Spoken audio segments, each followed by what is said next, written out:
It's Frankie from the Delish Chest Kitchen. I am going to show you how to make chicken tikka masala, a creamy, rich, umami-packed chicken dish that's found often across the pond with British Indian origins, often served with white basmati rice and buttery naan. You are going to love it. So first part of this dish, we're going to be making a spice mix that's going to be divided up in the recipe, and it contains garam masala. Garam masala in Indian usually means warm or hot. There's spices in there like cumin, cardamom, cinnamon, fennel, black pepper, clove. It varies all over the world. It varies wherever you might buy it. It usually contains up to like 15 spices. So this one has it all jam-packed in there for you. We're going to make a spice paste.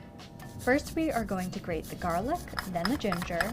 We'll add the tomato paste, garam masala, coriander, cumin, and turmeric.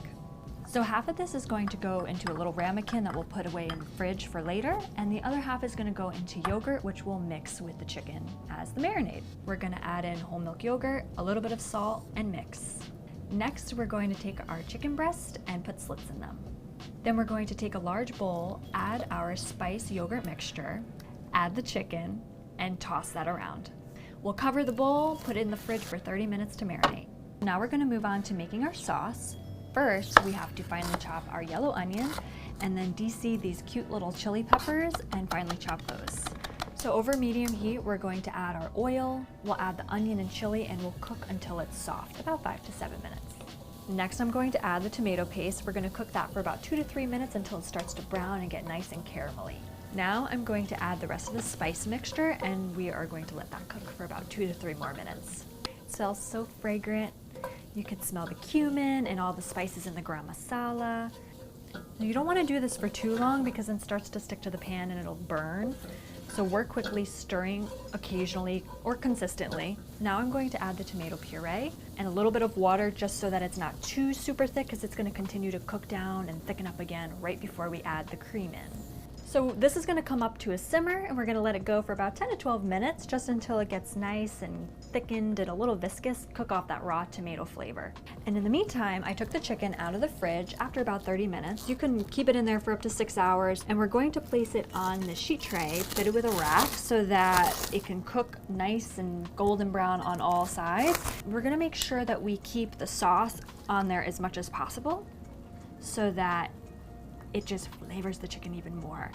And we did all that hard work with the slits. We're gonna make sure that the slit side is up. The heat will get right down in between those crevices as well. And the chicken is going to be easier to cut into pieces when it's done. So this is going to go under the broiler for only 10 to 12 minutes. You're not cooking it all the way through because it's going to finish cooking in the sauce. After this has simmered for 10 to 12 minutes, you're gonna add the cream and let it simmer for another 10 to 12 minutes until it gets even richer and thicker and delicious. While this is simmering and the chicken is still in the oven, almost ready to come out, we're gonna quickly chop up our cilantro and add it into the sauce. Yummy. Look at all those golden brown bits on top. That is the char you are looking for. That is what reminds me of the tandoor or the chicken tikka style. Since we don't have a tandoor oven, clearly, you can't really do that here, you use a broiler. We're gonna take our chicken, chop it up, add it into the sauce to continue cooking. We're gonna let it simmer for 5 to 6 minutes until it's cooked through, and then we're gonna serve it with some basmati rice, delicious buttery naan, and a little bit of cilantro for that fresh taste at the end. Look how creamy and beautiful this looks. It's simple enough for you to make this if you've never made it before, and it's going to taste so good. All those spices are so aromatic, they're gonna pop in your mouth. I can already taste it through the air, through just smelling it. The aroma is so fragrant. That is so freaking good. The first thing I get when I tasted it was the garam masala. The turmeric, the cumin, the coriander, it all hits right in the front of your palate. And then on the back end, you have the spice from the chili, and you have the tomato, and then of course the heavy cream just makes it very viscous and delicious. I know it seemed like there were a lot of steps, but it was actually pretty easy to make, and I totally, highly recommend you do it at home. Try this, and then you could find more recipes like this at delish.com.